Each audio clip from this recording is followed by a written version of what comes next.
Albert Gomes was born in Belmont in Port of Spain in March 1911. He was the grandson of Portuguese immigrants who had come almost 100 years earlier. The Portuguese came as agricultural workers from Madeira, an island off Portugal. They, however, did not stay long in agriculture, but turned to the retail business. He grew up in a Portuguese corner shop in Belmont, Port of Spain, and he himself assisted his parents in selling all kinds of goods and liquor and all kinds of things. He had his primary education in Port of Spain, and then once he became a teenager, his father sent him off to the City College of New York, where he did a course, a diploma, one can say, in journalism.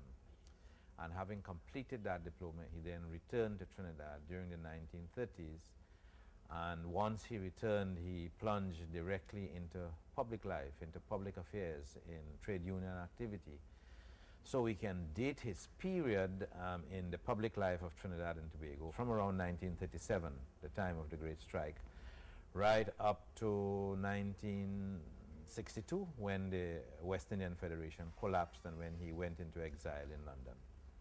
Before Albert Gomes and that group of academics and intellectuals whom he gathered around him, there was very little attempt to create any kind of national literature.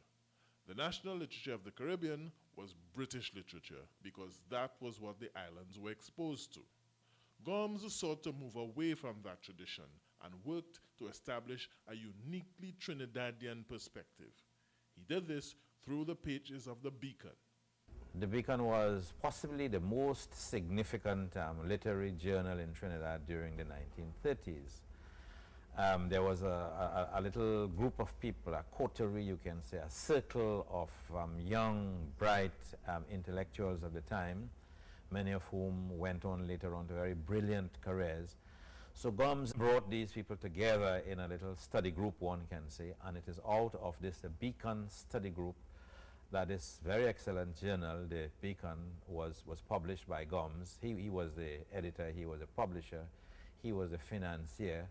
So it's an absolute gem, and a lot of researchers have been going back to it to look at the beginnings of a literary tradition in Trinidad and Tobago.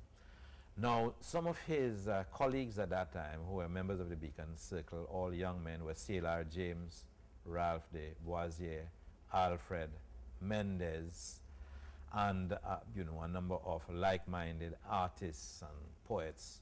In the 1930s, before Gomes marched onto the trade union scene, workers had almost no organized representation, and employers took full advantage of the situation.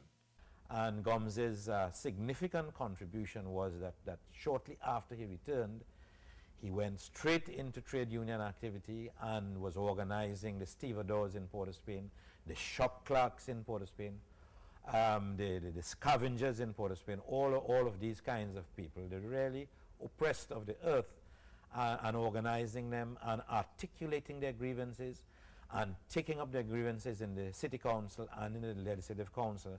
And that is why he spent such a long time, more than a decade in the city council and more than a decade in the legislative council, because the working people of this country were very grateful to the kind of representation that he was giving them. And that is why they kept electing and re-electing him in the Legislative Council up to 1956, when, of course, he was defeated by the PNM. He was a champion of calypso. He was a champion of carnival. He was a champion of the Baptist liberation movement at a time when most of the, what one might call the decent, the genteel, the educated people of Trinidad and Tobago looked down on calypso, looked down on steel band. To them, the Baptist, the Shouter Baptist movement was an absolute sign of barbarism. So one can say the whole of the elite of the society, those who dictated what was happening at the upper levels, were against all of these indigenous forms of expression. This was one of the very active causes which he took up. And there is no doubt that it was largely under his leadership and under the vigorous advocacy of the Shouter Baptists that the Shouter Baptist Ordinance of 1917 was repealed in 1951. During the 1950s, Gomes organized for TASPO to visit and perform in England. He championed the cause of calypsonians and steel bandsmen in a time when the society scorned these indigenous art forms. He really stands out at a time when most of the leaders in the society consider these things only very barbaric, uncivilized expressions of people who did not know better. He, on the other hand, saw all of these things as real, genuine expressions of the culture that was emerging in Trinidad and Tobago. So that both the steel band and the calypso movement, as well as the Shouter Baptists, owe an enormous debt to Albert Gomes for having championed these cultural causes for many decades. One can say from roughly around 1935 up to the very time he left Trinidad in 1962. He stood for elections to the National Parliament in 1945 when there was a by-election in Port of Spain upon the death of Captain Cipriani. And of course he stayed in the Parliament just for 1 year at that time, because shortly afterwards, in 1946, we had the first election in Trinidad and Tobago under adult suffrage.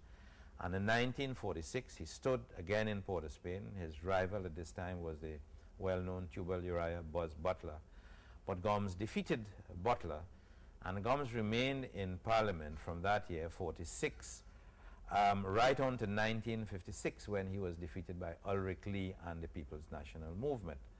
My own view is that Albert Gomes should be given a much higher national profile, because he was the first and possibly the only person of Portuguese descent in Trinidad who took up so many causes, national causes, that he didn't have to take up, because as a shopkeeper's son and as a businessman in his own right, he was quite well off, so he didn't have to get himself involved in all of these political activities.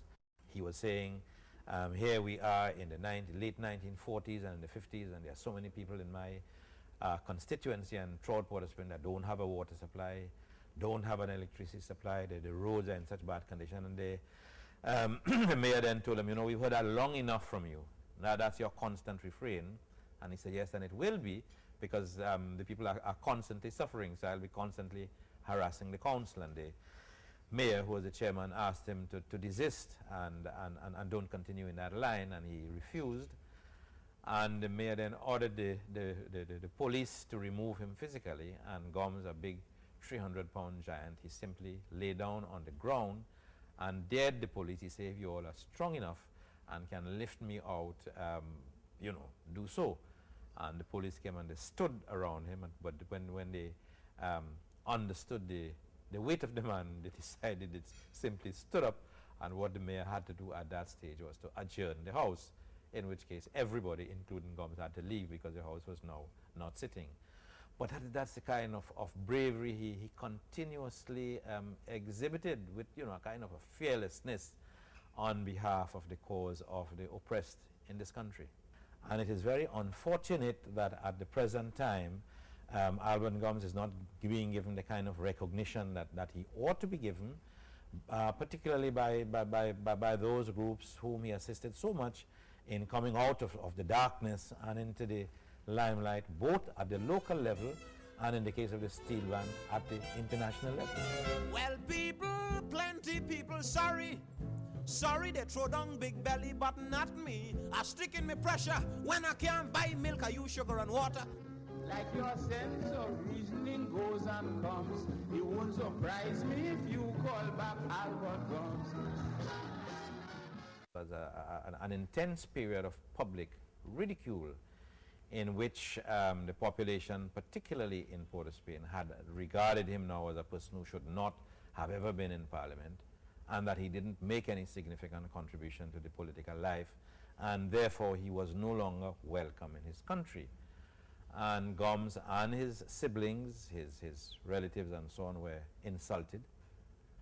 And after that continuity of insults, particularly during the time when he was in the federal parliament, presenting not the winning party in the federal parliament, but the opposition, which was aligned with the Democratic Labour Party here in Trinidad.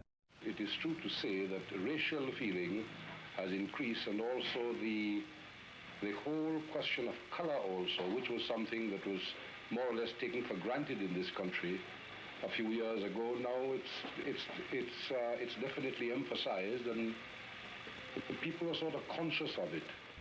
So all of that in an ethnically charged kind of political situation ensured that Gomes and his family were enormously, and I say this with great sadness, ridiculed, and after a time he thought that he had no option but to leave his beloved country of Trinidad and Tobago and spend the rest of his years in exile in London. It was during this time in England that he wrote his autobiography, Through a Maze of Color, as well as a small novel called All Papa's Children. Gomes made a brief return to Trinidad in 1974 for the launch of Through a Maze of Color. He died in England 4 years later in 1978.